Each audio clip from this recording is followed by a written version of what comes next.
Oi gente, tudo bem com vocês? Eu sou a Lígia, sejam bem-vindos ao canal Gêmeos de Primeira Viagem. No vídeo de hoje eu quero compartilhar com vocês a experiência de amamentar os gêmeos, como foi todo esse processo aí, como foi essa trajetória, até porque o assunto de amamentação com certeza já passou pela cabeça de todas as pessoas que pensam em ter filhos e principalmente daquelas que estão esperando os seus bebezinhos, né? É um assunto que traz muitas polêmicas, muitas inseguranças, então eu quero compartilhar aqui com vocês como foi o processo e também algumas considerações, o que eu tenho aprendido durante todo esse processo. Antes de falar sobre o meu processo, eu quero comentar como foi o processo de outras 3 amigas.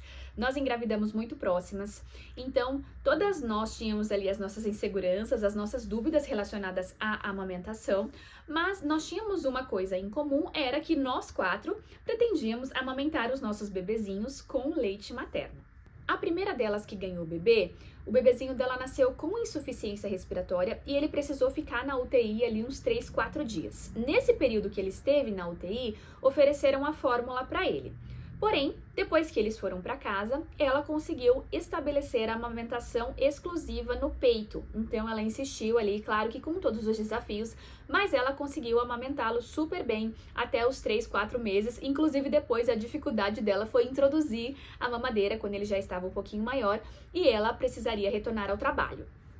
A segunda amiga que ganhou bebê, ela ganhou bebê uma semana antes da gente e ela já tinha decidido fazer a amamentação mista. Como ela já tinha uma filhinha e ela acabou sofrendo um pouco com esse processo de amamentação da primeira bebezinha, ela preferiu fazer a amamentação mista. Então ela tinha a intenção de dar leite materno durante todo o dia e à noite ela iria oferecer a fórmula até para ela conseguir esse descanso, né? Para ela conseguir revezar ali com o marido dela, enfim, com a rede de apoio que poderia ajudá-la nessa questão de amamentá-lo de madrugada. Então, a intenção dela era essa: peito durante o dia, fórmula durante a noite.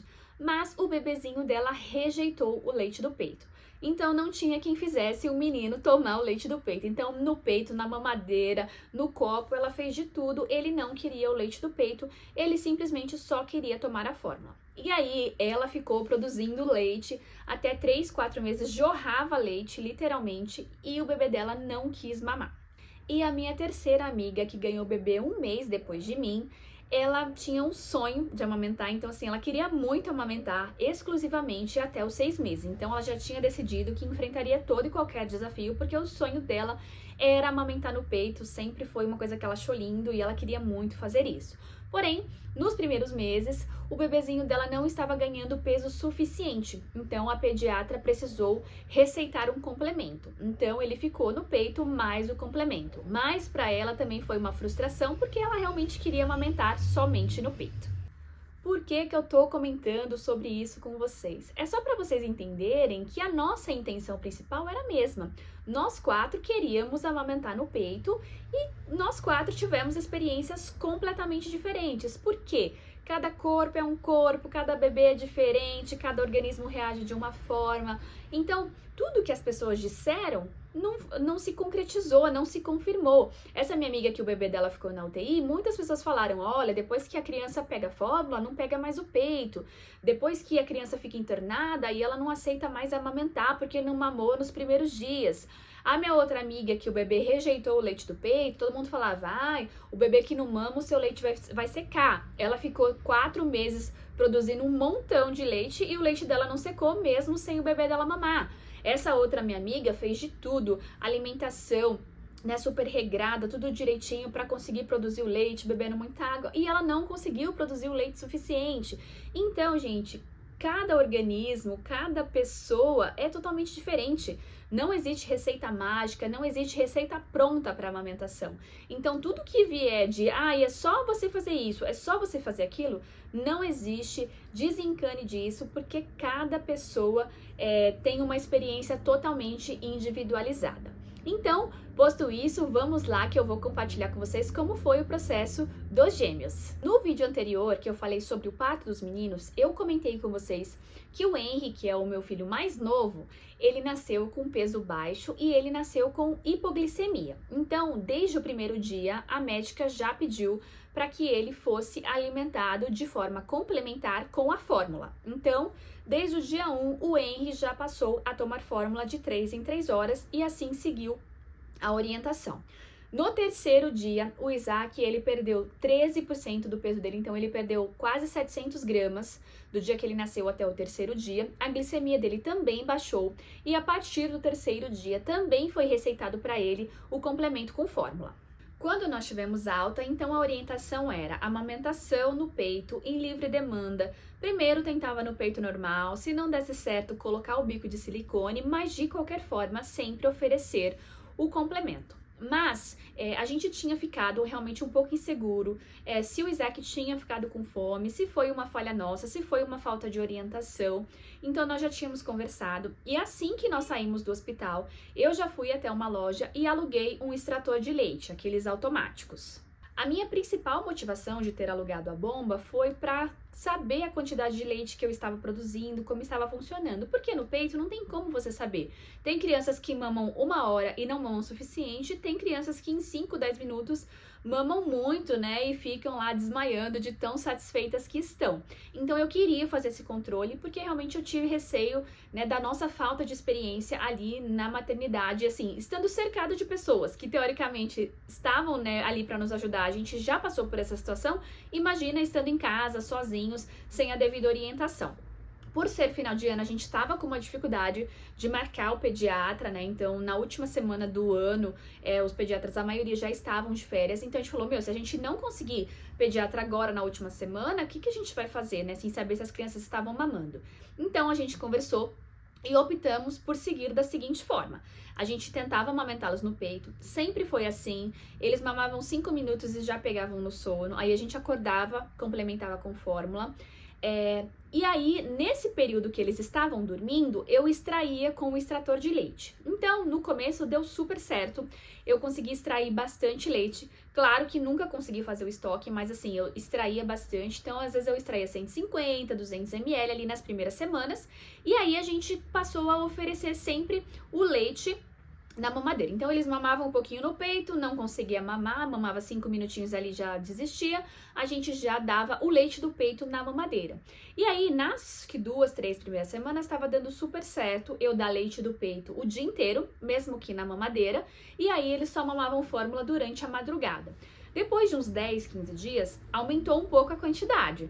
Então, às vezes tinha que intercalar. Então, ficava uma de leite do peito, outra de fórmula e assim sucessivamente durante a madrugada, somente de fórmula. E aí, passou para o segundo mês e aí eles já começaram a mamar muito mais, assim, vai aumentando a quantidade, assim, muito rápido. E aí, eu tinha que complementar todas as mamadas. Então, eu tirava o máximo que eu conseguia do peito.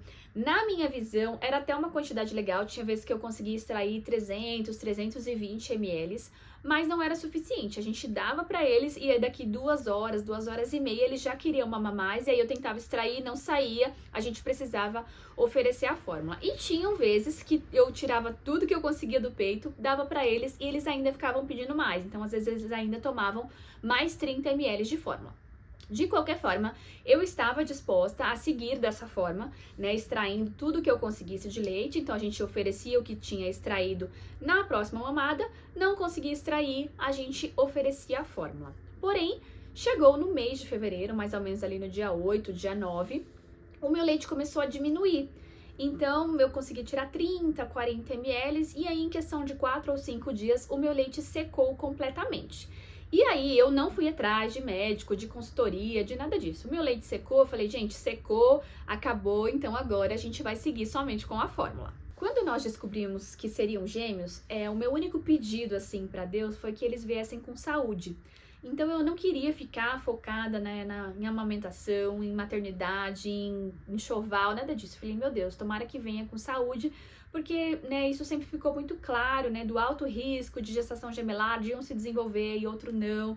Então, eu sempre ficava focada na saúde deles, de eles virem bem. Somente isso. Eu não fiquei hiper focada nesse assunto da maternidade. Tudo que eu pensava tomara que eles venham bem, e eles vindo bem, a gente vai dar um jeito e vamos se acertar com todas as outras questões que vierem a acontecer, enfim, tudo que deixa as mamães aí bitoladas durante todo esse processo de gestação, parto, puerpério, enfim. Aqui em casa, nós já tínhamos decidido que a gente daria mamadeira para os nossos filhos. Mesmo antes de engravidar, mesmo antes de pensar em ter filho, a gente já conversava sobre isso. A privação de sono nos primeiros dias, gente, é muito exaustiva, é extremamente cansativa. E assim, gente, você dormiu bem a vida inteira, chegou um dia, o bebê nasceu e assim você simplesmente passa a não dormir mais. Então, assim, é uma mudança muito radical e realmente é preciso esse apoio durante a madrugada. Eu vejo muitas mulheres sofrendo porque, assim, ela vai dar mamar no peito e, assim, não tem o que fazer. O pai não tem peito, a mãe não tem peito, a outra avó não tem peito. Então, assim, o bebê fica 100% dependente da mãe. Então, a gente já tinha tomado essa decisão, a gente imaginava que seria leite materno, então eu iria extrair durante o dia pra gente oferecer de madrugada, mas durante a madrugada eu faria esse revezamento aí com o meu marido. Depois que a gente descobriu que eram gêmeos, não teria revezamento, ninguém iria dormir, mas a gente já tinha uma ideia ali que seria muito difícil conseguir amamentar os dois, seja no peito ou seja extraindo leite, dificilmente eu conseguiria produzir essa quantidade de leite para amamentar os dois ali durante os primeiros meses de vida. Mas, mesmo a gente já tendo tudo isso definido aqui em casa, já estava tudo acertado, também dentro da minha cabeça já estava tudo organizado, digamos assim, para essa questão, eu me senti várias vezes mal, várias vezes chateada com os comentários / julgamentos que eu recebi. Então, muitas pessoas vêm com aquelas perguntas inocentes. Ai, mas você tá conseguindo amamentar? E aí você explica que não, porque são dois que não produzem o leite e tal. E aí a pessoa fala, não, produz sim. É só você tomar 40 litros de água por dia. Nossa, mas eu produzia 3 litros de leite por dia. Nossa, mas você comeu cuscuz? Mas você tá comendo fruta do conde? Mas você tá fazendo isso? Mas você tá fazendo aquilo? E aí o pior de todos é assim, é só você comer cuscuz, é só você comer canja de galinha, é só você comer babosa. Gente, não existe é só você fazer alguma coisa, porque se existisse uma receita pronta, isso já estaria nos livros de medicina. Cada corpo funciona de forma completamente diferente. Então, eu sempre penso assim, se a pessoa vem com é só fazer isso, já abstrai, já entra por um ouvido e sai pelo outro. Mas realmente durante essa fase, é uma fase de muita insegurança. E principalmente porque normalmente quem vem dar esses conselhos mirabolantes são pessoas que já são mães. Então a gente fica, se a pessoa é mãe, ela já criou 2, 3, 10 filhos, então ela sabe o que ela tá falando. Quando na realidade ela não sabe o que ela tá falando, ela só quer falar por falar, ela só quer compartilhar a experiência dela para dizer que você tá errado. E isso é muito ruim. Esses comentários, eles trazem uma sensação de insegurança, de impotência muito grande. Mas para mim, a gota d'água foi quando eu expliquei para uma pessoa próxima, tudo que aconteceu desde o nascimento, do baixo peso, da hipoglicemia, do pediatra, da outra pediatra, enfim, expliquei tudo até quando o meu leite secou. E aí a pessoa falou assim, se você comer canjica, seu leite volta na hora. Esse comentário pra mim foi a gota d'água. E aí, inclusive, nesse dia eu falei pro meu marido, falei, olha, a próxima pessoa que vier me dar opiniões, julgamentos dos quais eu não solicitei, vai tomar uma patada. E aí meu marido falou assim, mas você vai se sentir melhor com isso? Eu falei, não, porque eu já estou me sentindo mal. Então não é justo que só eu me sinta mal e as pessoas se sintam bem. Então a pessoa que vem falar o comentário, ela não tá preocupada se eu vou me sentir mal. Ela simplesmente fala o que ela acha, com base em nada, porque não é médico, não é pediatra e principalmente não é mãe de gêmeos, e fica se achando no direito de ficar falando. Então eu falei, vai todo mundo ficar mal. Eu já tô mal, a pessoa que vier falar vai sair mal também. E aí, inclusive, depois eu fiz um post lá no Instagram, que desde que eu fui mãe de gêmeos, se multiplicaram os especialistas. E por incrível que pareça, nenhum desses especialistas era mãe de gêmeos, nem era pediatra, nem era enfermeira obstetriz. Então, assim, gente, só estavam falando opiniões de coisas que eles tiraram, nem sei da onde. Ou melhor, eu sei, mas não posso falar nesse vídeo. Então, até que depois que eu fiz essa publicação, melhorou muito essa questão, dos comentários, das ideias, porque assim, gente, eu recebia uma enxurrada de mensagem, de vídeo, de reportagem das pessoas, como amamentar gêmeos, como cuidar de gêmeos, como fazer isso com gêmeos, como colocar os dois para mamar ao mesmo tempo, e não sei o que. Sendo que eu já tinha passado com o médico, eu já tinha passado por uma consultora de amamentação lá no hospital, enfim, que me explicou, e sendo que eu já conhecia o meu corpo, eu já conhecia o meu processo. Então, a minha experiência, ela não serve para ninguém, assim como a experiência de outra pessoa não serve para mim. Mas as pessoas têm esse péssimo hábito de achar que a amamentação ou a maternidade alheia é de interesse público. Então isso realmente é muito chato. Mas graças a Deus, depois que eu fiz esse post, melhorou muito essa questão dos comentários. Então eu separei aqui algumas considerações finais dos meus aprendizados durante esse processo de amamentação e eu quero compartilhar aqui com vocês para ajudar, para orientar, enfim, para que esse processo se torne mais fácil para você que está passando ou vai passar aí por essa jornada. A primeira delas é que a amamentação é um processo totalmente individualizado. Então você vai encontrar pessoas que amam amamentar, pessoas que odeiam amamentar, pessoas que se sentem maravilhosas amamentando, outras que se sentem péssimas amamentando. Então não existe uma forma única de sentir. A forma é como cada indivíduo vai vivenciar aquele processo. E a minha sugestão é que você não se meça pela régua alheia. Vivencie o seu processo da forma mais leve possível. Então, gente, se você conseguiu amamentar, ótimo. Se você não conseguiu amamentar, ótimo também. Tem outras coisas que você pode fazer pelo seu filho. Você não vai ser mais mãe ou menos mãe por conta do processo de amamentação. Seja leve, seja autêntica, seja uma mãe consciente, né? Não se deixe abalar por opiniões, por julgamentos, por receitas que a gente vê aí, principalmente em internet, né? Por coisas simples, como eu disse pra vocês. É só você comer canjica que a sua amamentação vai fluir. Não funciona dessa forma. Então, respeite o seu corpo, respeite o seu limite, respeite aquilo que você está sentindo, a forma como você está se sentindo.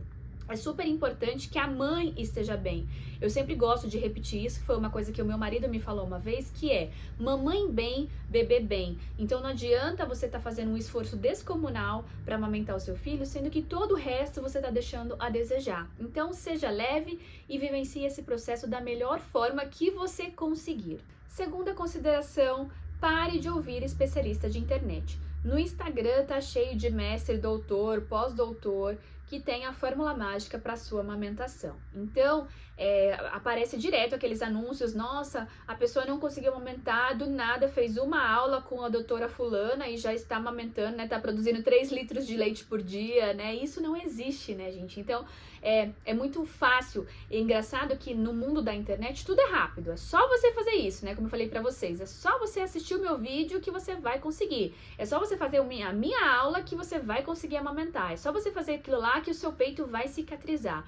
Então, se a gente cair nessa pilha de é só fazer isso, é só fazer aquilo, você vai gastar um caminhão de dinheiro, porque todos esses cursos, essas fórmulas são pagas e provavelmente não vão resolver, porque a pessoa não te conhece.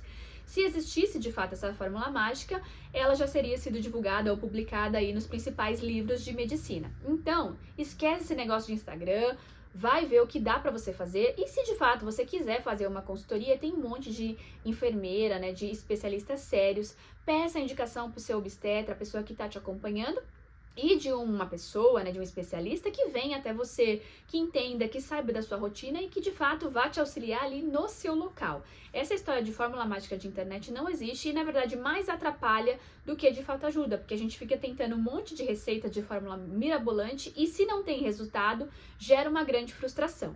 Terceira consideração, a amamentação não é para quem quer, é para quem pode/consegue. Então, muitas pessoas querem amamentar, eu acredito que a maioria das pessoas queiram amamentar, mas quando vem ali a dificuldade do processo, quando você se depara ali com o processo em si, realmente você percebe que não é todo mundo que pode, que não é todo mundo que consegue. Então tem pessoas que o sonho é amamentar, mas não produziu o leite suficiente. Tem pessoas que queriam amamentar, mas o bebê rejeitou o peito. Tem crianças que nasceram prematuras e não puderam receber o leite materno. Então assim, gente, tem muitas coisas, tem milhares de coisas que podem influenciar nesse processo. Então não fique habitolada achando que você é 100% responsável por isso, que você precisa fazer alguma coisa, porque nem sempre é assim. Às vezes não dá, às vezes é um motivo de saúde, às vezes é um motivo físico, às vezes é um motivo emocional, às vezes é um motivo intangível, como a criança simplesmente não quis mamar, e você vai fazer o quê? Né? Então, não se apegue tanto a essa questão do eu quero, eu posso, eu consigo, porque às vezes realmente não é possível. Independente da questão, se você não pode ou não conseguiu, né, fazer esse processo de amamentação, não se culpe por isso, né? Tem muitas outras coisas que a gente pode fazer, que a gente consegue fazer e vamos fazer da melhor forma possível e os nossos filhos vão crescer e vão ser felizes da mesma forma, independente se a nossa amamentação não foi tão legal. Uma coisa que eu vejo muito é que existe meio que uma competição. Então, se eu conseguir amamentar no peito, eu me acho no direito de falar: ah, não, vocês estão do lado da indústria da fórmula, o seu pediatra está do lado da fórmula. Inclusive, eu ouvi pessoas dizendo que os pediatras recebem comissão para receitar a fórmula para os bebês. Então, assim, as pessoas literalmente viajam com essas questões. Da mesma forma que se eu ofereci fórmula, se eu não quis amamentar, independente do motivo, eu me acho no direito de já falar para outra pessoa que está tentando ali, que está sofrendo, né, que está se desafiando a insistir no aleitamento materno. Ah, não, é só você ir dar fórmula, dá essa fórmula aqui que é melhor que leite. A fórmula infantil hoje em dia tá melhor que o leite materno e não sei o que. Então meio que fica uma competição. Ou você tá de um lado ou você tá do outro. E na realidade não existe isso. Se você conseguiu aumentar com leite materno, se isso é uma questão para você e deu tudo certo, tá ótimo. Se você não conseguiu e você precisou oferecer fórmula ou você quis oferecer fórmula, tá ótimo também. Todas nós estamos fazendo o melhor que a gente pode. Vamos parar com essa competição, com esse julgamento, né? Porque isso realmente não faz bem para ninguém. Quarta consideração, não fique mal, não se permita ficar mal para que outras pessoas se sintam bem. Se algum tipo de comentário, de conselho, de julgamento está te incomodando, não escute, se dê o direito de falar: olha, eu não quero saber, não estou interessado. Né? Muitas vezes a gente fica constrangido, então a gente, por questões de insegurança ou mesmo de não querer se indispor ali, por ser uma pessoa próxima, uma pessoa da família, a gente é o tempo inteiro constrangido, muitas vezes humilhado, né? Muitas vezes desvalorizado, né? As pessoas nos desmerecem como mães e aí a gente fica, né? Ai, não posso falar porque vai arrumar confusão, porque não sei o quê, e aí você fica mal, você fica chateado, muitas vezes você adoece emocionalmente e a galera tá lá que não tá nem aí, que não vem lavar uma fralda, não troca uma fralda, que se seu filho ficar doente não vai passar 1 hora lá no hospital para você fazer xixi. Você vai se permitir que esse tipo de pessoa fique te julgando, fique te criticando? Então não permita, gente. Se tá te fazendo mal, se tá te incomodando, fale. Eu não quero saber, desculpe, eu não estou interessado. Então pode ser quem for, pode ser pai, mãe, sogra, tio, tia, enfim. Não importa. As pessoas têm que se colocar no lugar delas. E se as pessoas não sabem qual é o lugar delas, você como mãe está no seu pleno direito de colocá-las no seu devido lugar. Então, chega dessa questão de, ai, mas você tem que fazer isso, você tem que fazer aquilo, no meu tempo, no seu tempo. Gente, eu escuto as pessoas falando assim: ah, mas eu criei 3 filhos. Então, o problema é seu, você pode ter criado 10. Os 10 que você criou não tem nada a ver com 1 que eu vou criar, com 2 que eu vou criar, sabe? Não é porque a pessoa criou 20 filhos que ela tem o direito de 20 dizer o que você deve ou não fazer. Então, não se permita se constranger, se chatear ou mesmo se calar diante de situações que estão te deixando constrangida. E por último, gente, tenha empatia. O que eu percebo muitas vezes é que parece que existe uma competição entre as mães para ver quem é mais mãe, para ver quem é mais mulher. Essa competição, gente, faz muito mal. Não é porque o processo de amamentação para mim foi ótimo, foi tranquilo, eu levei de forma super tranquila, que me dá o direito de julgar uma pessoa que não está tendo um processo tão tranquilo. Não é porque para mim tá tudo bem os meus bebês tomarem fórmula que eu tenho o direito de julgar a mãe que está chateada, que chorou porque queria dar leite do peito e não conseguiu. Então, gente, vamos ter empatia, vamos estar unidas, né? Então, acolha outras mães, respeite o processo de outras mães. Pra mim, assim, foi muito bom ter as minhas amigas com partos próximos ali, porque assim, elas entendiam perfeitamente como eu tava me sentindo, a gente conversava muito, a gente trocava muita figurinha. Nossa, hoje eu tô me sentindo triste, tô me sentindo acabada, eu tô me sentindo feia. Então, assim, gente, se acolham, sabe? Para de querer julgar, ai, nossa, a fulana é isso e aquilo, ai, a Beltrana é isso e aquilo. Gente, isso é muito chato, isso é muito feio e isso faz mal, né? Faz mal para as mulheres enquanto mães, faz mal para as mulheres enquanto sociedade. E uma coisa que eu sempre comento com as minhas amigas, quando a gente fala de algum assunto relacionado à maternidade, por exemplo, a amamentação, que é o tema desse vídeo, se eu falar para qualquer homem: ah, não, eu não consegui amamentar no peito, eu dei fórmula, nenhum vai falar nada, beleza. Agora, se eu falar para qualquer mulher, pode ser mãe, não mãe, enfim, ela sempre vai ter uma opinião no sentido contrário àquilo que você fez. Então a gente precisa parar com isso, a gente precisa se acolher mais e entender que todas estamos passando por um processo difícil. E o fato de eu ter me saído melhor ou ter me saído pior não me torna mais ou menos do que ninguém. Então a empatia, que é esse se colocar no lugar do outro, é muito importante principalmente na maternidade, principalmente porque a nossa função é criar, educar um outro ser humano e a gente precisa ser, sim, empáticos para entender que cada pessoa tem o seu processo, que cada pessoa tem a sua realidade. Existem questões familiares, éticas, sociais, de religião, culturais. Então, gente, são muitos fatores que vão influenciar no processo do maternar. Então, vamos nos acolher, vamos ser empáticas e vamos fazer o melhor que a gente pode. Não é porque eu fiz 1000% que a pessoa que fez 10% não deu o seu melhor, sabe? Então é isso, pessoal. Esse foi o vídeo de hoje. Espero que vocês tenham gostado. Já sabem de tudo aí. Curtam o vídeo. Dúvidas, sugestões, reclamações, deixem aqui nos comentários. Compartilhem com quem vocês acham que tem interesse nesse assunto. Um beijo pra vocês e até o próximo vídeo.